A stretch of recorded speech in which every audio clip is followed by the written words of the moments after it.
Good morning. I'm Harley Schlanger from the LaRouche organization with your daily video update for July 13th, 2023. Due to censorship and the outright lying that we're accustomed to from military-industrial complex officials and their corporate media accomplices, it's not surprising that many people are confused by what's going on in Ukraine, why we should be committed to a permanent war, and many have just accepted the idea that well, we're just going to have to live with it, that there's no alternative, the Russians are evil, we have to combat them, and therefore a permanent war without an exit strategy is acceptable. Now, the NATO summit that just concluded after 2 days in Vilnius put out a communique, and I'm going to read some paragraphs from that communique to give you a sense of what they're actually saying about the justification for taxing you and taxing people in Western Europe to continue a war which is devastating Ukrainians and Russians, and not looking for a negotiated settlement. Very few people read these things and have to rely on what they hear in the mainstream media, which is condensed and spun to build support for these policies.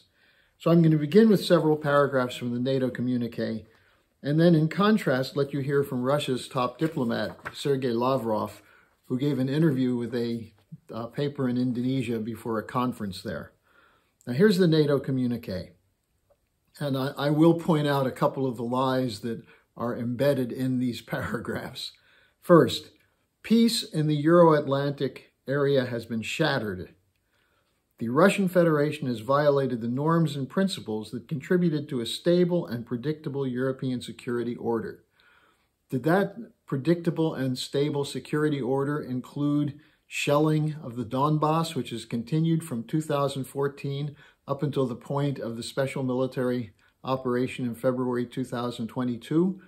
That's considered peace and stability? Well, to the NATO guys it is.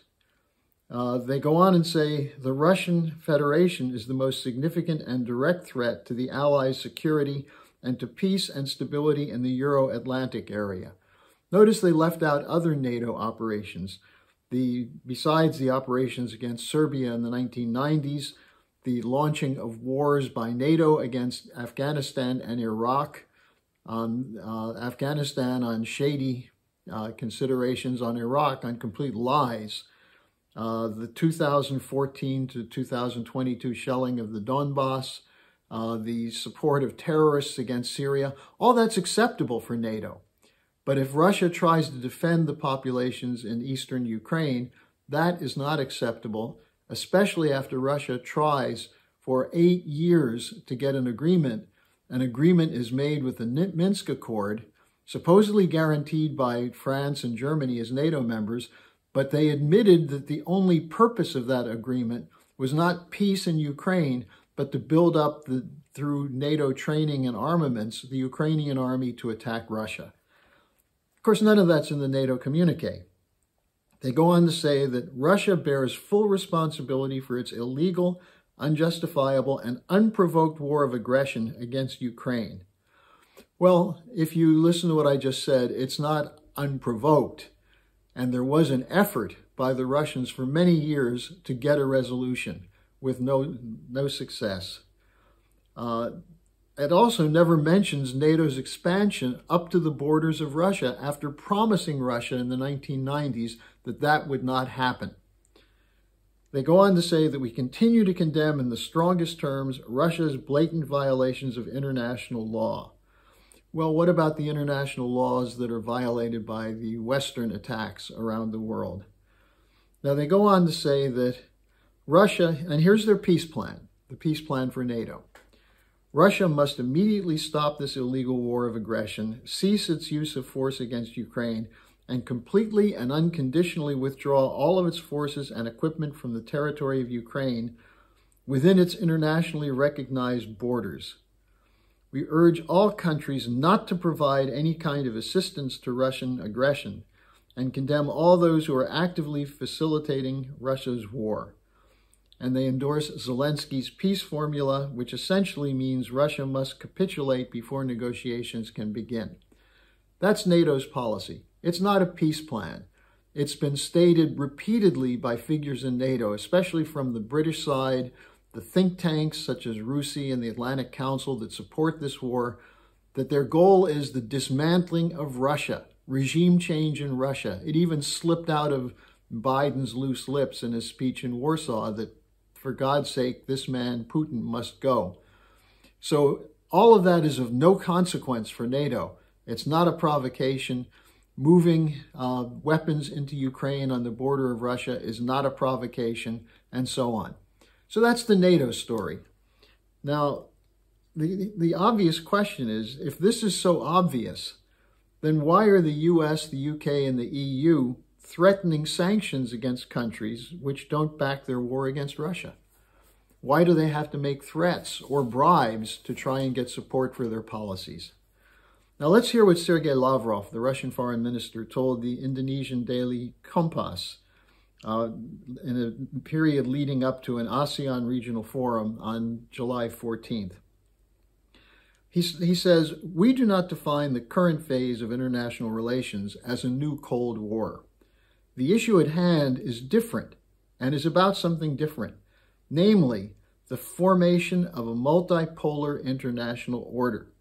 This is an objective process. Everyone can see that the new global meaningful decision-making centers are strengthening their positions in Eurasia, the Asia-Pacific region, the Middle East, Africa, and Latin America." That's a reference to the many conferences that have taken place to discuss how to get a system of trade and financial transfers that exists outside of the banking institutions of the West, namely the World Bank and the International Monetary Fund and the central banks which control credit. The attempt to set up this new order, which is based on investment in physical goods production and fair trade, is seen as a threat to the unipolar order.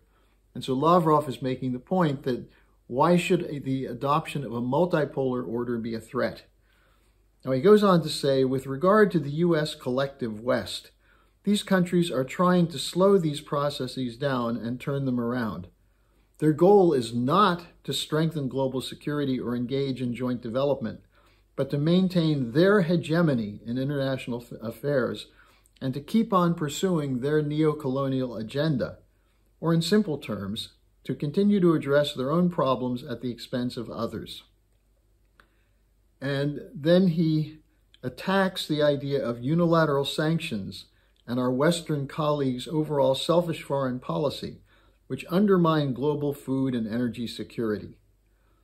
And after reviewing that a little bit, he then comes to this point. However, this coin has a brighter side. Western egocentrism and disregard for the interests of the global South and global East encourage the latter to look for alternative cooperation formats across all areas. The seizure of Russian gold and currency reserves in the United States and Europe have led the international community to realize that no one is immune from expropriation of tangible assets that are kept in Western jurisdictions. I might add, by the way, including citizens who live in the West. He says not just Russia, but a number of countries are consistently reducing their dependence on the US dollar and transitioning to an alternate payment system and payments in national currencies. And he goes on to say, at the same time, the effectiveness of country associations without Western participation is on the rise, referring to the Shanghai Cooperation Organization and the BRICS.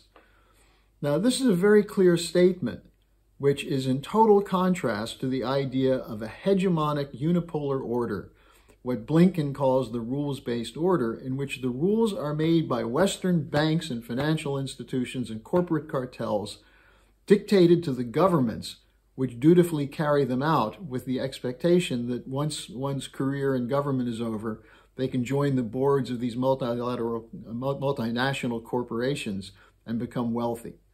In contrast, nations of the global South are looking for the sovereign to defend their sovereign rights to act in the interests of their populations in collaboration with other sovereign nations. That's the road to peace. And that's clear from what Lavrov is saying. it's completely contradicted by the NATO assertion that they're going to continue to defend the so-called rules-based order. It's really quite simple. This is not Putin propaganda points. This is reality. The system in the West is not working. It's collapsing. And many countries are looking for the way out. So our job is to bring the US and Europe into the new security and development architecture, which is emerging. And toward that end, I'm going to be providing links for the release on the last meeting of the International Peace Coalition that we're working with to create a real mobilization for peace. And then secondly, a link to my weekly dialogue with Helga Zepp-LaRouche, in which we discuss these broader strategic questions. So I urge you to look at those two pieces, the press release and the webcast. And since tomorrow is Friday, send me your questions and comments. Send them to me at harleysch@gmail.com. I welcome your comments and your questions, and I'll do my best to answer them tomorrow. Hello, thanks for watching. Be sure to like, subscribe, and hit the notification bell so you don't miss any of our videos. Support our independence to produce videos like these. Become a member of the LaRouche organization at thelarouche.org/member. By becoming a member for $25 or more, you'll get special access to the EIR Alert Daily Briefing and Weekly Magazine, which is what I read to stay on top of things.